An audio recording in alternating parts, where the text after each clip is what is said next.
morning. Good morning. Julia Jordan, your favorite real estate agent with the question, list price, is that sales price? And the answer is no, it is not. Some agents have different pricing strategies than me, and some sellers are not coachable toward listing agent strategies. So sometimes it is also simply a seller being in charge of pricing, and the agent is not bold enough to educate the seller that overpricing is not always the best strategy. I bought 2 years ago one of my best flip properties, or basically I fixed it up and then I rented it for 1-2 years and then I sold it. So it's kind of a flip hold combination that I did there.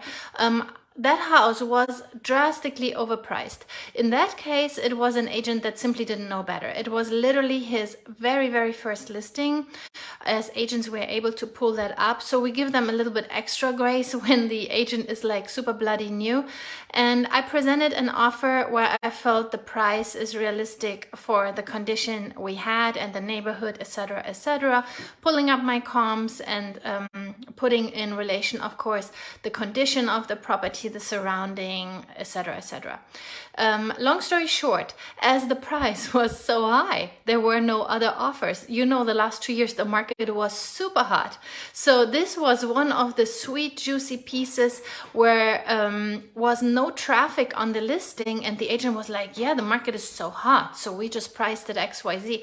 And I'm like, well, the condition is super poor, and actually, to share the juicy details, they actually did drugs in the house. They ripped out the AC panel of the wall. They banged in the doors. They banged in the walls. There were holes in the wall. And then later on, we figured out there were some water leaks in the wall that were not disclosed on the seller's disclosure. Big, big red flag. Sorry, I'm getting calls here. Big, big red flag. You never, never, never say the untruth facts on the seller's disclosure. You always have to disclose super, super honest. That is the stuff that lawsuits later are made of, and we don't want that for you as the seller. And we also don't want that for the buyer to have to find out in inspection. And now we have a whole hot mess. But this house was obviously having a hot mess. The plumbing issues were not disclosed. So, long story short, sometimes homes are overpriced. I went on a showing appointment this morning. I looked at a house and I'm like, pretty steep price. Let me look at the condition. Condition is very good. I found one little thing to complain. The silicone was messed up around the bathtub, but that is like a $5 repair for yourself, or $100 if you pay a handyman. A very good condition, but still on the steep end of the pricing. So I called the listing agent. I said, you're priced quite steep. Is there wiggle room? Does it make sense to write an offer that would be drastically under what you guys are listed for? And he confirmed to me that they know that, he called it premier pricing, prime price or something like that. He said it sounded like steak to me. Premium price, that's how he called it. So he said it is, we know we are priced at a premium price, but we see if we can get it. And if not, we're not in a rush, we will lower the price. I personally do not care for that strategy. It's not my favorite strategy with my sellers. I like to price right on the comps and then let the market do the work. Multiple offer situation, when we're priced right, in Houston wider area, we usually do have multiple offers still. I do see on my listings multiple offers right now. But if you're too high, people are like, well, this better be knocking me out of my socks when it comes to awesomeness. And if not, if it is not better than the pictures and what you've listed and it seems overpriced according to the comps, then the listing will sit on the market. The people that look at it, they will be disappointed. They are expecting prime for prime price. And if that is not the case, they will simply move on. It was one of those where the buyers walk through and say, oh yeah, no, it's not as good as we had hoped for. No surprises, to the better. That would give reason to spend so much more. So I personally like to price just on the comps and then let the market carry it up as much as we can help it. And that is still a strategy right now to get the price as high as we can get, whatever the buyer feels is reasonable. And the other benefit of that is the so-called appraisal gap. Let's say we have a house listed for 500 and that's where all the other houses similar sold in the neighborhood. So it is so-called comp price. And we have a multiple offer situation. and the buyer says, I offer 550. Who comes up with a 50K difference in case the house appraises for 500? Appraisal, you know, is the lender sending out an appraiser to confirm the value of the property, basically ensuring that the lender is giving money for a property at the right value. They don't want to be upside down in case they have to foreclose on the buyer if the buyer doesn't make the mortgage payments. That's the reason why we have appraisals and why it is so important to meet appraisal value. When I list you at 500 and then the buyer comes in and brings the price higher than where I or the seller saw the price, then we have very easy talking to the buyer's agent saying we need an appraisal waiver, because if you guys want to go higher simply to get the property, you need to promise us that you guys will come up for the difference. And that is a way how to get the highest price squished out, every last dollar out of a listing, without carrying the risk of in appraisal having to come down again for the seller. We want to get the price as high as we can get, and on the listing side the goal is to keep it up there. And this needs some understanding of the seller, and some sellers do not want to go this route. They're like, no, I'm listing for 550, to stay with this example. I want to list for 550 and then I will accept a lower offer. Then later the buyer's agent can say, well, you know that you were over every comp and you know that you were out of the water.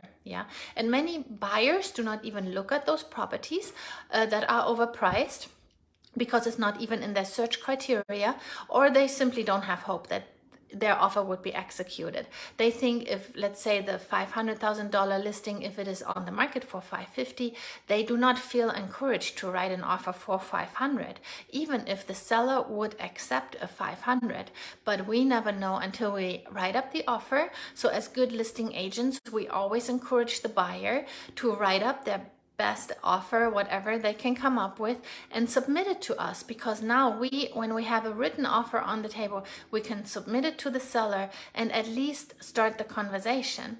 And it also helps the listing agent sometimes when we have an unreasonable seller expectation, and let's say we get 3-4 offers in and they're all lower, we can say, you know what, there are no better offers coming in. This is, you saw the value at a different point, I saw the value at a different point, maybe not, but the offers are coming in lower. This is the price right now in your neighborhood.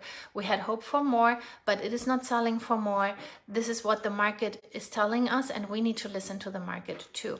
So sometimes when like in this case this morning, when I am on the buyer side trying to find a property for my buyer, and the property is overpriced, I still want to encourage the buyer to write an offer.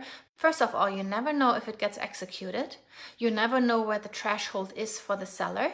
Maybe your offer is written up well because you have a 20% cash down payment, or we see some offers for outrageous high amounts. I just saw recently some just under $1 million, and it was cash, multiple cash offers.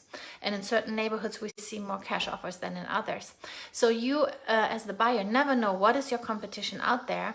And interest rate is moving on us by the day. When interest rate moves up by 0.3, all of the sudden the market freezes. So if you hit it, your offer just in that market, and for 2-3 weeks interest rate is high, you have very good opportunity to purchase the property and to get it under contract for you. On the other hand, if you are shopping around and all of a sudden interest rates fall just by a tiny bit, but everybody right now, all the buyers, everybody's watching interest rate almost like day by day. I am watching it day by day. In that moment, the market gets hot, like from like in 1 minute to the next, basically, and all of a sudden you have competition. So the ideal timing would be right now. You find your property, you come up with your price for that property. Don't let the list price dictate your price, what you want to offer. Talk to your agent, be educated, and then you submit your offer. And if you get lucky in that moment, I mean, that is like a little bit gambling. you put it under contract, and then you hope interest rate moves. And if you have a good lender, that's why we refer partners. If you have a good lender, they are watching the market going up, down, up, down, up, down. And 0.3%, for example, is totally normal these days. And a good lender will watch the market, and when it is down, they will what is called lock in your rate. Sometimes the buyer doesn't even know, and the lender tells them, hey, I locked in your rate this morning, 7 o'clock, it was falling, I locked you guys in, this is your rate. If it goes even lower, they can readjust. Usually they know their market very well, and usually they lock it in at the right amount. So that is the difference between list price and going under contract price. Then there are still negotiations. Usually once you are under contract, my job as the listing agent is to hold those at bay. The more offers I have on the table for my seller, the more I can hold negotiations at bay, because I can say I don't want my seller to move on with the next best offer. So let's not throw a fit during inspection, right? Then actually the price that we see the closing table for, yeah? If I'm on the buyer side, of course, my job is to get the price down. If I'm on the listing side, of course, my job is to keep the price up as much as I can help it. And the seller needs to help me with the pricing strategy. We're not giving away properties. We are not selling them just to get rid of them and to execute them quickly. My job, my fiduciary duty is to work for my seller and keep as much cash in their pocket. For the buyer, the same. If I work for the buyer, that's why we never do both sides. We only represent one party, always, always, always, when we are representing the buyer, to protect the cash, what they have available. And for many buyers, they don't have much cash. If they only have 20K, that is all they have. We cannot burn through that and risk their funds. So that is my job, my fiduciary duty, to work for my clients only and always have their best interest at mind. Yeah, that was some information. I hope it was helpful. If you have questions, put it in the comments. I always love to chat real estate, which you have guessed it. Send your friends, your family my way. If anyone comes to mind that needs a good conversation about real estate, doesn't have to be now. My bills are paid for the month of August and September. I keep the lights on, and probably will be able to buy the kids new shoes for winter with or without your transaction. But if you have anyone coming up having questions, not knowing about real estate, I just love to educate, and maybe a transaction comes out of it, maybe not. No pressure at all. Okay, you guys make it a wonderful day. Talk to you soon. Bye.